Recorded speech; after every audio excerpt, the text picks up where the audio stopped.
ಹುಬ್ಬಳ್ಳಿಯ ನವಲಗುಂದ ತಾಲೂಕಿನ ಶಾಸಕರಾದ ಮುನೇನಕೊಪ್ಪ ಅವರು ಕೊರೋನಾ ಸಂದರ್ಭದಲ್ಲಿ ನಿರಂತರವಾಗಿ ತಮ್ಮ ಕ್ಷೇತ್ರದಲ್ಲಿ ಹಗಲಿರುಳು ಸಾರ್ವಜನಿಕರಿಗಾಗಿ ಶ್ರಮಿಸಿದ್ದಾರೆ. ಆದರೆ ನಿನ್ನೆ ಇವರಿಗೂ ಕೂಡ ಕೊರೋನಾ ಪಾಸಿಟಿವ್ ಕಂಡು ಬಂದಿದೆ. ಹೀಗಾಗಿ ಇಂದು ಇವರ ಅಭಿಮಾನಿಗಳು ಶಿರಡಿ ಸಾಯಿಬಾಬಾ ಮಂದಿರಕ್ಕೆ ತೆರಳಿ ವಿಶೇಷವಾದ ಪೂಜೆಯನ್ನ ಮಾಡಿದ್ದಾರೆ.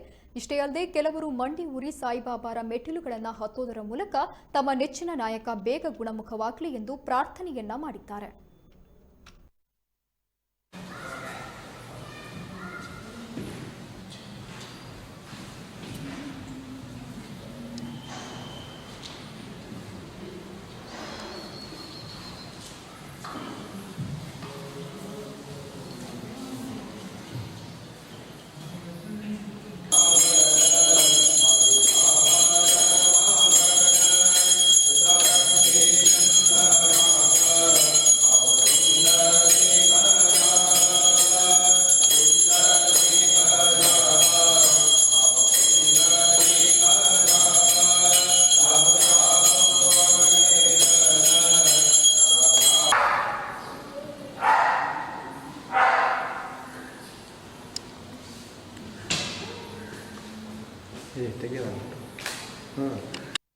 ಲಾಕ್ಡೌನ್ ಸಮಯದಲ್ಲಿ ತಾಲೂಕಿನ ಜನರ ಪರವಾಗಿ ನಿಂತು ಜನರಿಗೆ ಧೈರ್ಯ ಹೇಳಿ ಜೊತೆಗೆ ಸತತವಾಗಿ ಜನಸಂಪರ್ಕದಲ್ಲಿದ್ದ ಶಾಸಕರು ಆದಂಥ ಶ್ರೀ ಶಂಕರ್ ಪಾಟೀಲ್ ಅವರಿಗೆ ನಿನ್ನೆ ಕೊರೋನಾ ಪಾಸಿಟಿವ್ ದೃಢಪಟ್ಟಿದೆ.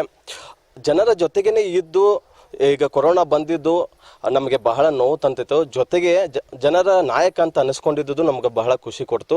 ಈಗ ಅವರಿಗೆ ಮತ್ತೆ ಆರಾಮಾಗಿ ಹೊಳ್ಳಿ ಜನಸಂಪರ್ಕಕ್ಕೆ ಬರಲಿ ಅಂತ ನಾವು ಇವತ್ತು ಶ್ರೀ ಶಿರಡಿ ಸಾಯಿಬಾಬಾಗೆ ಪೂಜೆ ಸಲ್ಲಿಸಿದ್ದೇವೆ. ವಿಶೇಷವಾಗಿ ಪೂಜೆ ಸಲ್ಲಿಸುವ ಮೂಲಕ ಅವರು ಬೇಗನೆ ಆರಾಮಾಗಬೇಕಂತೇಳಿ ಶ್ರೀ ಶಂಕರ್ ಪಾಟೀಲ್ ಅಭಿಮಾನಿ ಬಳಗದಿಂದ ವಿಶೇಷವಾಗಿ ಪೂಜೆಯನ್ನ ಶ್ರೀ ಶಿರಡಿ ನಗರದ ಶ್ರೀ ಶಿರಡಿ ಸಾಯಿಬಾಬಾ ಮಂದಿರದಲ್ಲಿ ಮಾಡಲಾಯಿತು. ನವಲಗುಂದ ಶಾಸಕರಾದ ಶಂಕರಪ್ಪ ಪಾಟೀಲ್ ಸರ್ ಅವರಿಗೆ ಕೊರೋನಾ ವೈರಸ್ ನಿನ್ನೆ ದೃಢಪಟ್ಟಿದ್ದಂಥ ಸುದ್ದಿ ಬಂದಿತ್ತು.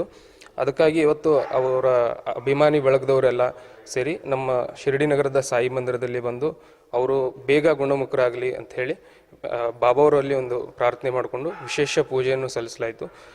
ನಮಗೂ ಅವರೆಲ್ಲ ಅಭಿಮಾನಿ ಬಳಗದವರು ಇಲ್ಲಿ ನಮ್ಮ ದೇವಸ್ಥಾನಕ್ಕೆ ಬಂದು ಪ್ರಾರ್ಥನೆ ಸಲ್ಲಿಸೋದಕ್ಕೆ ತುಂಬ ಸಂತೋಷವಾಯಿತು. ನಾವು ನಮ್ಮ ಮನಸ್ಸಿನಿಂದ ಬಾಬಾವರಲ್ಲಿ ಪ್ರಾರ್ಥಿಸ್ತೇವೆ. ಅವರು ಬೇಗ ಗುಣಮುಖರಾಗಲಿ ಮತ್ತೆ ತಮ್ಮ ಒಂದು ಸಮಾಜ ಸೇವೆ ಕಾರ್ಯದಲ್ಲಿ ಮತ್ತೆ ಸಕ್ರಿಯವಾಗಿ ತೊಡ್ಕೊಳ್ಳಲಿ ಅಂತ ಹೇಳಿ ನಾವು ಬಾಬಾವರಲ್ಲಿ ಪ್ರಾರ್ಥನೆ ಮಾಡ್ಕೋತೀವಿ. ಜೈ ಸಾಯಿರಾಮ್.